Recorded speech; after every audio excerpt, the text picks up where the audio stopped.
Bismillahirrahmanirrahim. Assalamualaikum warahmatullahi wabarakatuh. Selamat sore teman-teman semuanya. Terima kasih kehadiran pada sore hari ini. Kami KPK akan mengumumkan sekaligus melakukan penahanan terhadap para tersangka terkait dengan perkara dugaan korupsi tunjangan kinerja tunjangan kinerja pegawai atau tukin pegawai di lingkungan Kementerian SDM tahun 2020-2022.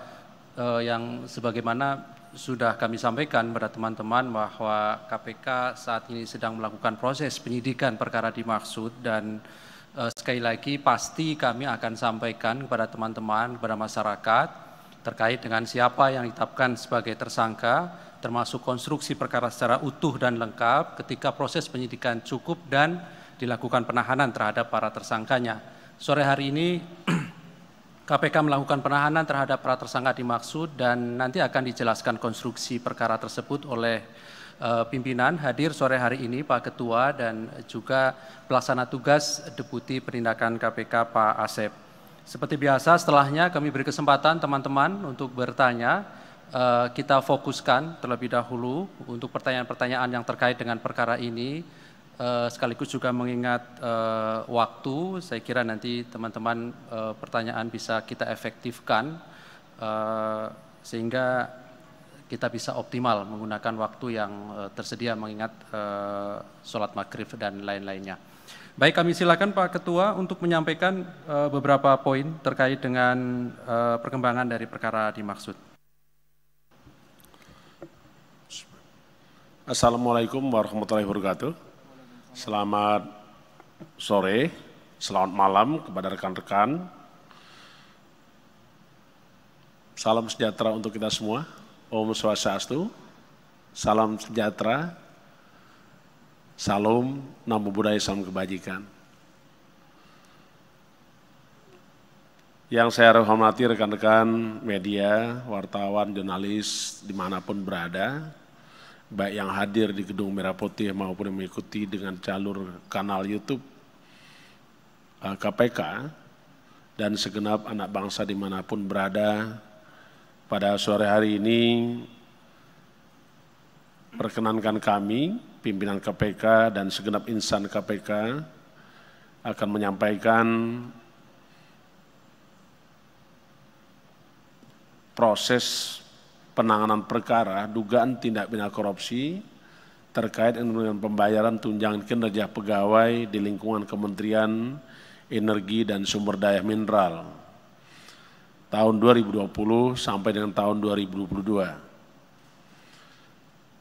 Tentu ini menjadi keprihatinan kita semua karena di dalam kondisi kita yang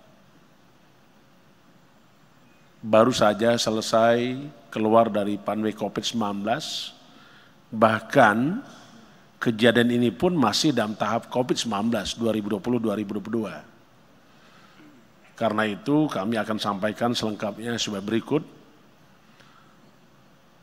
Dugaan tindak pidana korupsi terkait dengan pembayaran tunjangan kinerja pegawai di lingkungan Kementerian Energi dan Sumber Daya Mineral SDM tahun anggaran 2020 dan sampai dengan 2022.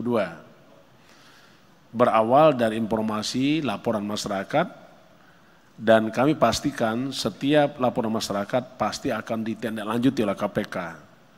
Karena itu KPK bekerja keras bersama dengan para pihak yang antara lain dengan PPATK, BPKP, dan Kementerian Keuangan, sehingga dugaan tindak pidana korupsi terkait pembayaran tunjangan kinerja itu kita temukan bukti pembolaan yang cukup, karena itu kita lakukan penyidikan.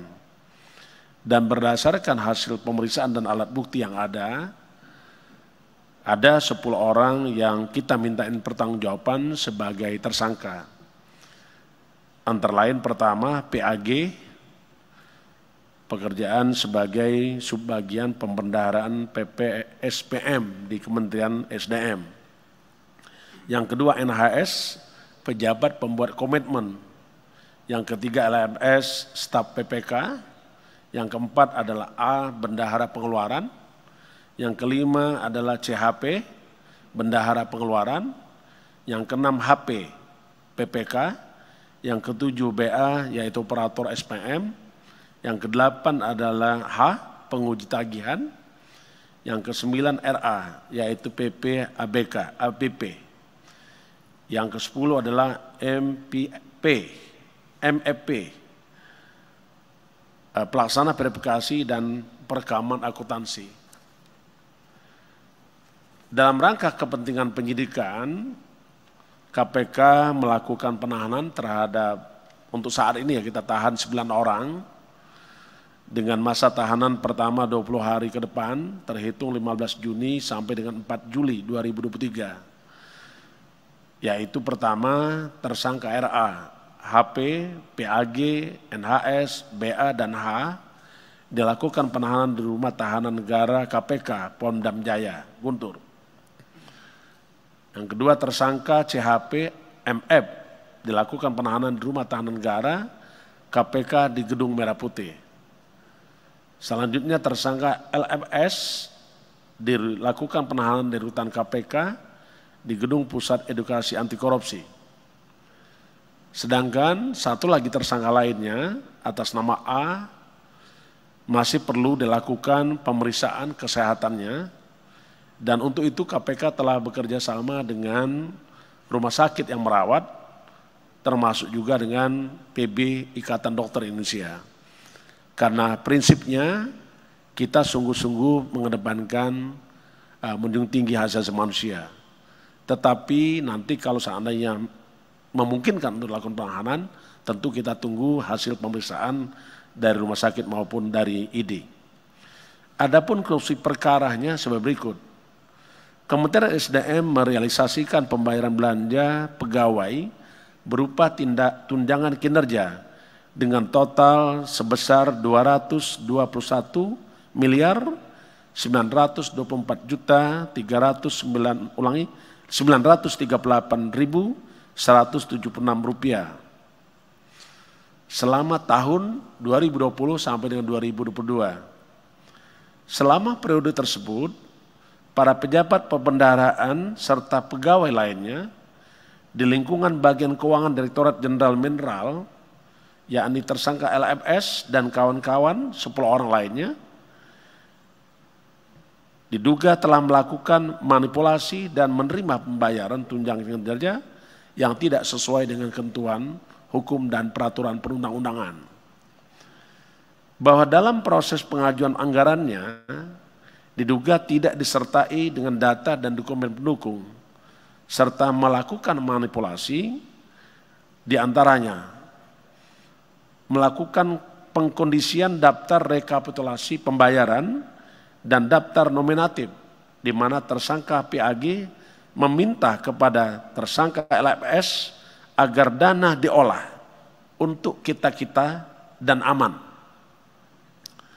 Yang berikutnya, para pelaku menyisipkan nominal tertentu kepada 10 orang secara acak.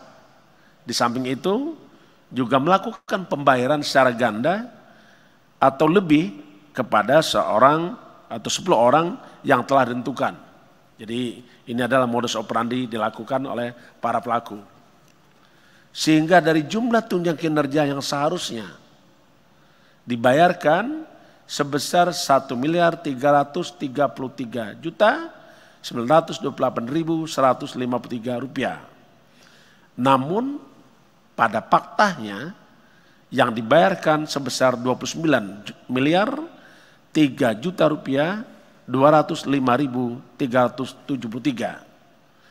Sehingga atas kejadian tersebut dan perbuatan para tersangka telah terjadi selisih atau kelebihan bayar 27 miliar 603 juta 277.720 rupiah, dan ini mengakibatkan kerugian negara.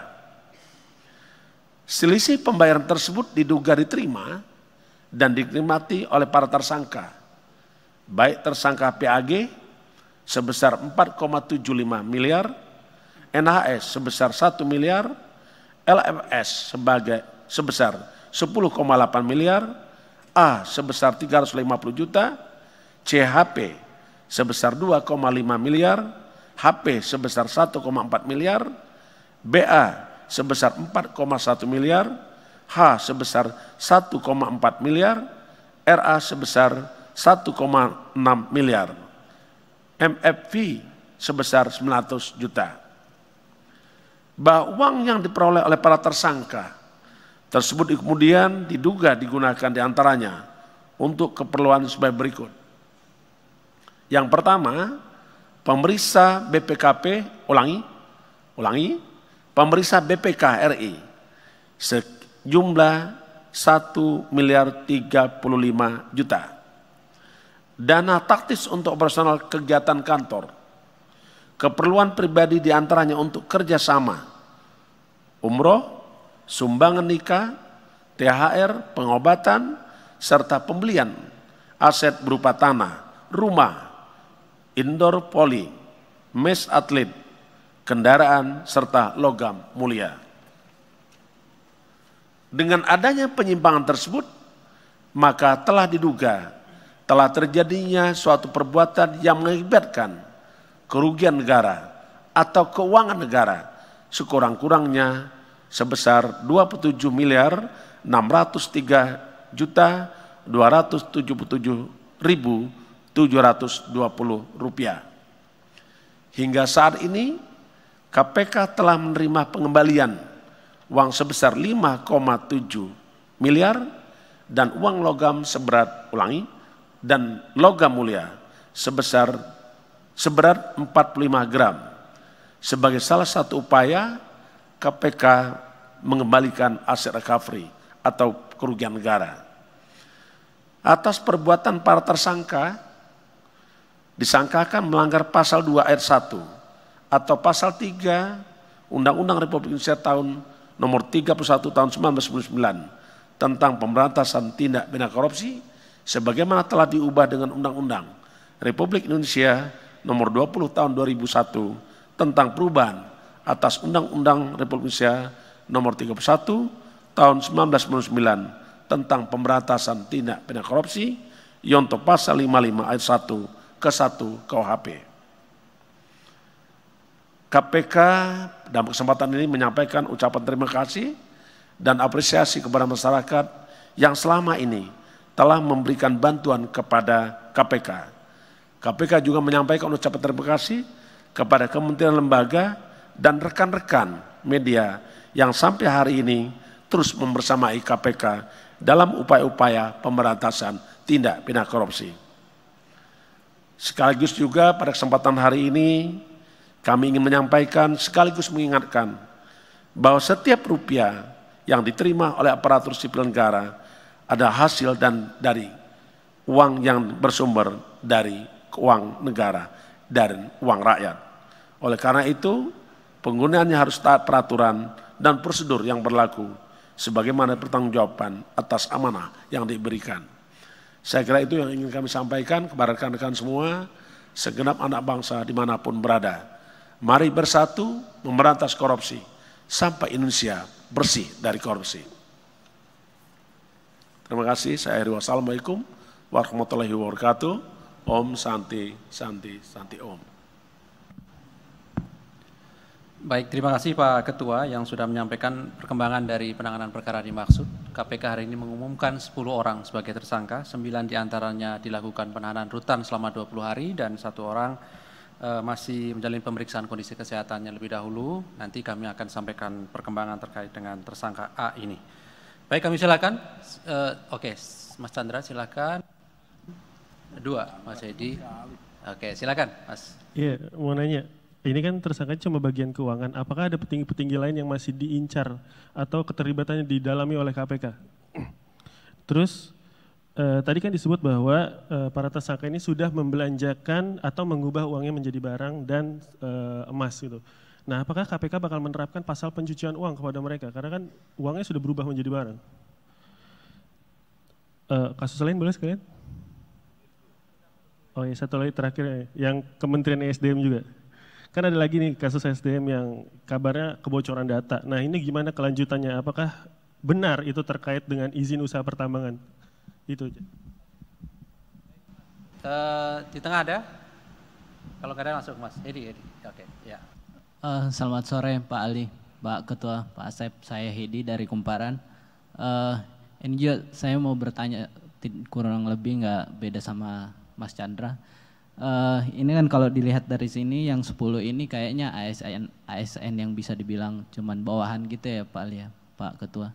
Nah pertanyaan saya, apakah memang petinggi-petingginya ini nggak mengetahui sebegitu banyak uang yang dikorupsi ini, atau apa kan setidaknya ada kertas-kertas apalah yang ditandatangani gitu apa gitu petinggi-petingginya. Nah apakah yang di atasnya juga ini akan ikut diperiksa atau tidak? Begitu. Menyinggung soal tukin ini yang karena kebetulan yang diusut ini adalah Kementerian ESDM. Kebetulan kemarin itu Pak Menko Polhukam baru bikin soal tim reformasi hukum, dan salah satu alasannya itu karena banyaknya korupsi di sumber daya alam begitu, termasuk di SDM, itu salah satu alasannya kenapa kemudian dibentuk. Nah pertanyaannya kemudian ya karena kebocoran kemarin itu diduga terkait perizinan tambang, ya harapannya mungkin karena banyak yang berharap begitu, setidaknya KPK tidak hanya mengusut yang tukin di SDM tapi yang lebih besar begitu soal izin pertambangan. Nah yang soal kebocoran itu apakah benar soal izin pertambangan, apa ada hal lain? Itu kan yang ditemukan kemarin pas proses penyidikan awal kasus ini kan Pak Ketua. Begitu. Terima kasih Mas Edi. Saya beri kesempatan satu orang lagi kalau ada. Oke, silakan ya. Selamat sore Pak Ketua. Saya Niam dari kompas.com. Izin terkait kasus tukin ini kan kemarin santer juga yang namanya Idris Royoto Sihite gitu. Dia kalau saya nggak salah dengar informasinya gitu, KPK terus melakukan kemudian melakukan penggeledahan setelah melakukan pemeriksaan atau apa gitu. Benar nggak sih kalau si Sihite ini masuk ke potensial suspek kayak gitu? Dia kan juga kabiro hukum kayak gitu ya, mungkin ya posisinya strategis atau seberapa berhubungan dengan kasus ini kayak gitu. Terus yang kedua yang soal kebocoran SDM itu benar nggak sih Pak? Soalnya kan kayak orang maki itu Pak Boyamin bilang kalau katanya kebocorannya itu bikin OTT gagal lah dan sebagainya gitu. Barangkali ada sanggahan dan sebagainya dari KPK. Mungkin itu dulu, terima kasih. Baik, saya kira cukup mewakili pertanyaan dari teman-teman ya. Oke, baik, terima kasih. Silakan Pak Ketua.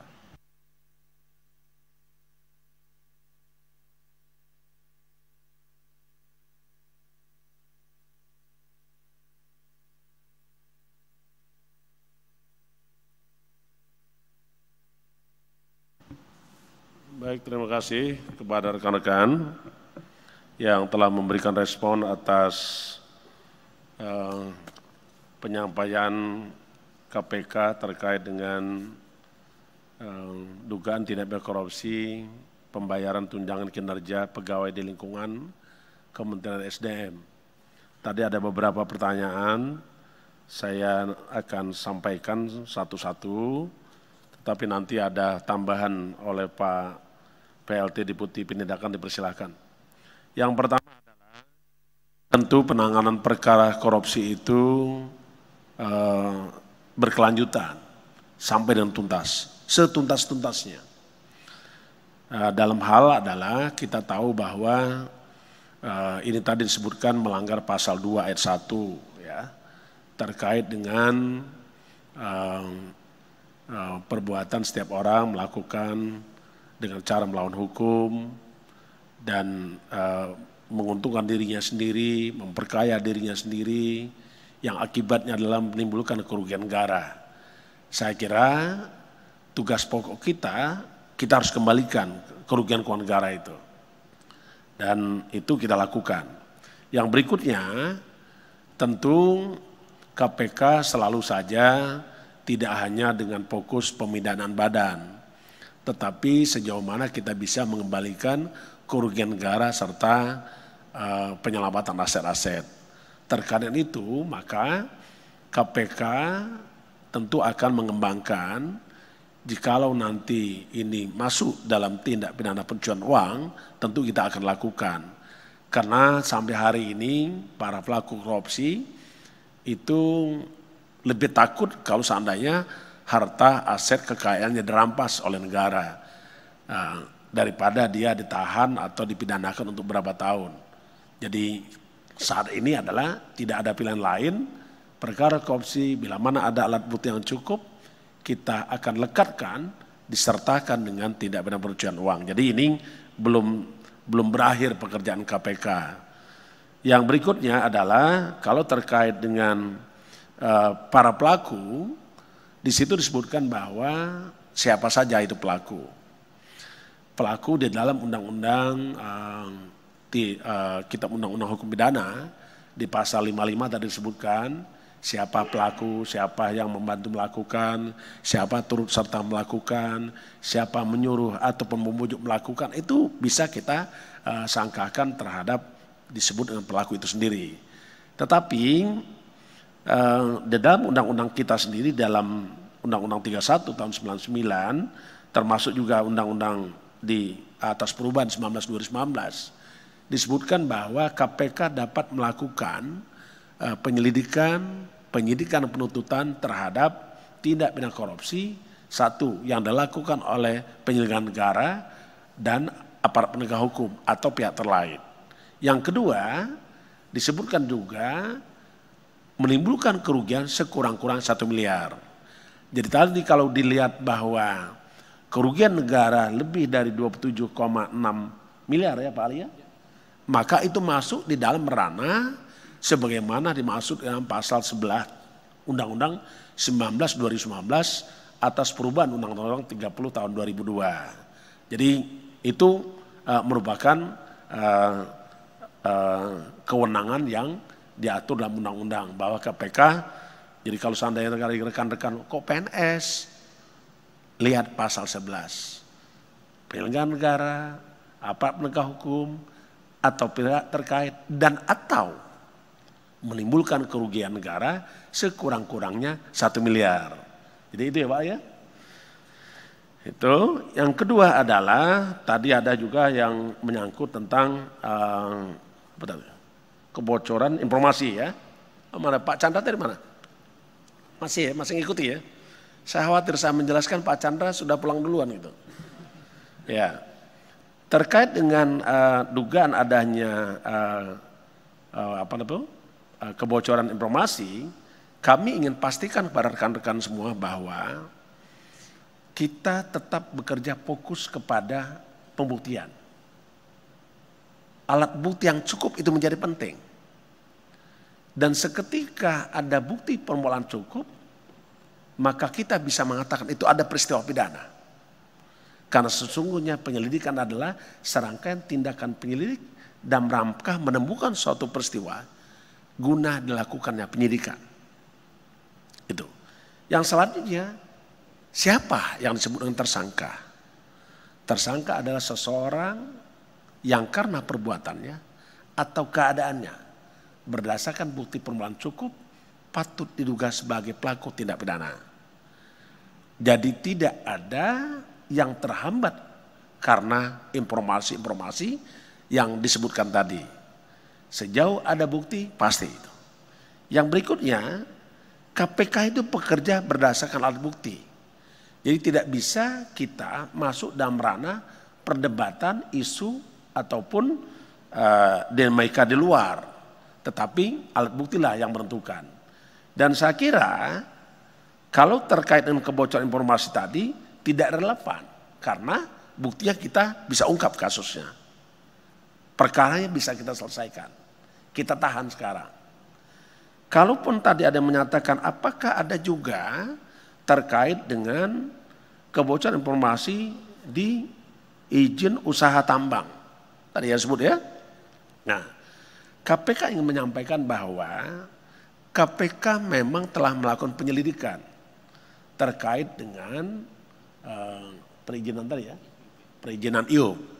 Nah, pada saatnya nanti kita akan sampaikan hasilnya. Saya tidak mau mendahului Pak Asep karena Pak Asep masih bekerja. Tapi pastikan Pak, kita akan terus tuntaskan seluruh perkara. Kalau terkait dengan pembocoran dokumen ataupun informasi, itu pun sedang ditangani oleh Dewan Pengawas. Tapi kita pastikan nanti akan terungkap oleh Dewan Pengawas.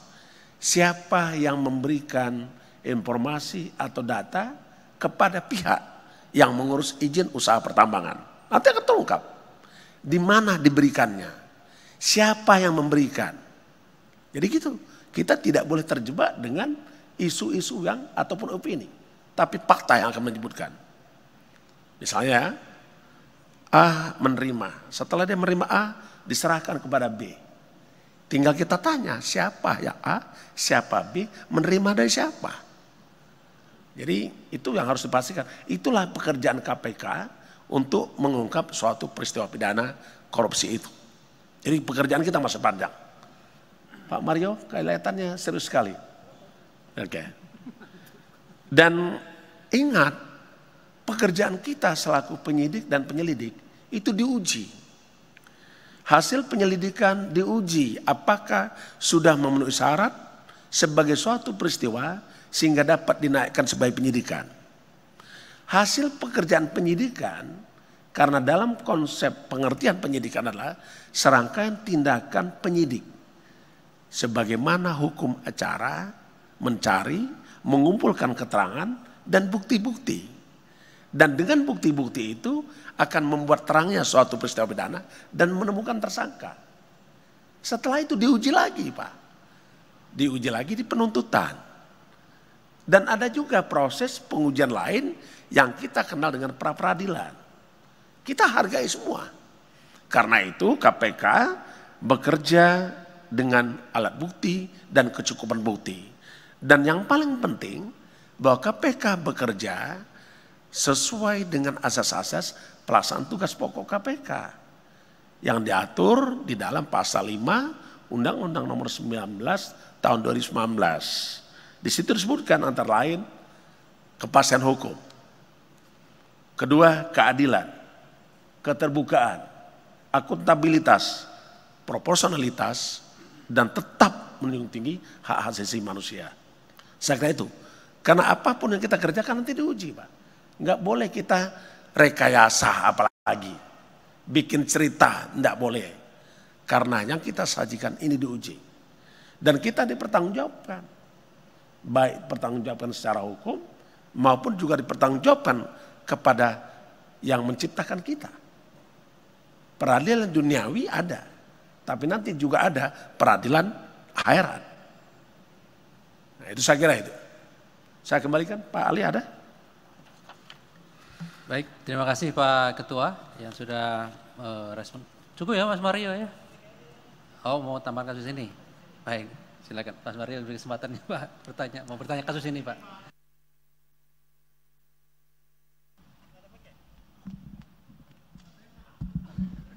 Ya karena nggak dikasih kesempatan nanya jadi ngantuk. Iya, terima kasih, sorry. Terima kasih Pak Ketua. Saya mau nanya ini soal kasus ini. Ini kan sebelumnya saya mendapat informasi sebenarnya ada pengamanan yang jelas dari koordinasi dengan BPK RI. Nah setahu saya ada pejabat yang cukup familiar di kalangan teman-teman di SDM ini yang sudah beberapa kali saya sebut kepada Pak PLT Deputi soal namanya Padang Pamungkas. Karena berdasarkan informasi yang saya peroleh, bahkan pejabat ini dapat setoran setiap bulan. Terkait izin pengamanan tambang, terkait ya audit tukin ini juga. Nah awalnya sebelumnya kan saya udah mendapat informasi lebih dulu ada keterlibatan pihak BPK yang mengembalikan 3 miliar itu 2 bulan lalu saya udah tanyakan itu. Keterlibatan pengamanan pihak BPK bahkan yang bersangkutan mengembalikan uang 3 miliar. Nah ini kan kalau mau dilihat konstruksi atau beberapa kasus yang beredar di KPK ini kan semua melibatkan BPK. Sulsel cobaan, Sony, sebutin semua. Meranti, semua orang BPK. Sebutin semua. 65% yang kasus yang ditanganin KPK melibatkan BPK. Seharusnya ini menjadi viral. Dalam artian viral bagi penegakan hukum. Dan saya tahu betul siapa sosok yang saya sebutkan tadi, bagaimana dia cantolannya ke atas, bagaimana pola koordinasi di SDM-nya. Nah sampai saat ini bagaimana tanggapan KPK? Nah satu lagi Pak Ketua, ini kan wah heboh segala macam soal bocoran apa. Kan ini kan sempat beredar video, saya minta penjelasan aja, nama Pak Ketua disebut, oh ini terlalu riskan, ini resiko dari ketua, dari ini. Saya dapat informasi dari Pak FB ya. Itu aja, itu biar untuk menjawab bagaimana keingintahuan langsung ditanyakan kepada yang bersangkutan misalkan. Udah itu aja. Yang lain nggak boleh Mas? Cukup dulu. Oke, terima kasih Mas Ali, Pak Ketua. Terima kasih Mas Mario.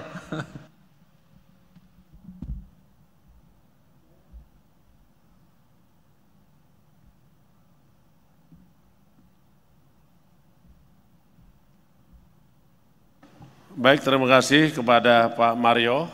Ya, tadi terkait dengan salah satu sosok, apakah betul dia terlibat di dalam suatu peristiwa pidana yang sedang kita tangani sekarang. Tentu itu menjadikan PR kita untuk mendalami. Karena apa tadi yang saya sampaikan bahwa kita harus kumpulkan keterangan, kita harus kumpulkan bukti-bukti, dan dengan bukti-bukti itu akan membuat terangnya suatu peristiwa pidana. Tentu tadi kalau seandainya disebutkan bahwa dia pernah menerima sesuatu atau menerima jatah bulanan ya Pak Mario begitu ya penjelasannya, tentu ini perlu kita dalami. Di dalam undang-undang ya, di dalam undang-undang tentang pemberantasan tindak korupsi disebutkan, itu dikenal dengan istilah suap. Barang siapa setiap orang melakukan menerima hadiah atau janji agar menggerakkan untuk melakukan sesuatu atau tidak melakukan sesuatu yang bertentangan dengan jabatan dan pekerjaannya. Nah kita lihat, apakah sosok yang disebutkan oleh Pak Mario tadi betul telah menerima hadiah atau janji? Kalau betul siapa yang memberi? Dia memberi untuk apa? Apakah untuk melakukan sesuatu atau tidak melakukan sesuatu yang bertentangan dengan jabatan pekerjaannya? Jadi ini belum selesai Pak Mario ya. Rekan-rekan semua kita akan dalami. Itu yang pertama. Yang kedua, terkait dengan beredarnya video, saya ingin pastikan. Saya pernah dan sudah dilakukan klarifikasi oleh Dewan Pengawas. Saya pastikan Pak Mario, saya ini sudah 38 tahun menjadi polisi. Saya tidak pernah menghancurkan karir saya. Jadi apapun yang dikatakan orang, saya pastikan saya tidak pernah melakukan itu. Saya pastikan saya tidak pernah melakukan itu. Dan saya tidak pernah memberikan dokumen apapun kepada siapapun. Dan tidak pernah memberikan catatan apapun kepada orang. Bapak bisa bayangkan Pak, kalau seandainya disebut dokumen, telahan, penyelidikan atau apapun. Itu di meja kita tidak punya kesempatan untuk memfotokopi. Dan tidak ada niat kita untuk melakukan itu. Maka tadi saya sampaikan, kita tinggal cek yang bersangkutan dapat dari siapa, diterima di mana penyerahannya, kepentingannya apa. Itu. Nanti Dewan Pengawas yang akan menyampaikan, saya tidak ingin mendahului. Tapi yang pasti, saya tidak pernah melakukan apa yang disebutkan dalam video itu. Bahkan, penyebaran video itu pun termasuk pembocoran dokumen juga. Bagaimana bisa? Dan Anda harus pastikan, apakah video yang beredar itu asli dari Kedeputan Indah? Apakah sudah rekayasa? Kita tidak tahu dan saya tidak pernah nonton. Tapi yang pasti orang dalam video itu saya tidak kenal. Yang Anda sebut tadi apa Mas katakan? Ya, jadi enggak, ini sudah saya sampaikan. Jadi saya pastikan bahwa saya tidak pernah memberikan dokumen baik kepada siapapun. Saya kira itu. Nanti biarlah nanti Dewan Pengawas memastikan, menyampaikan siapa sesungguhnya yang memberikan catatan ataupun dokumen itu. Oke. Terima kasih ya.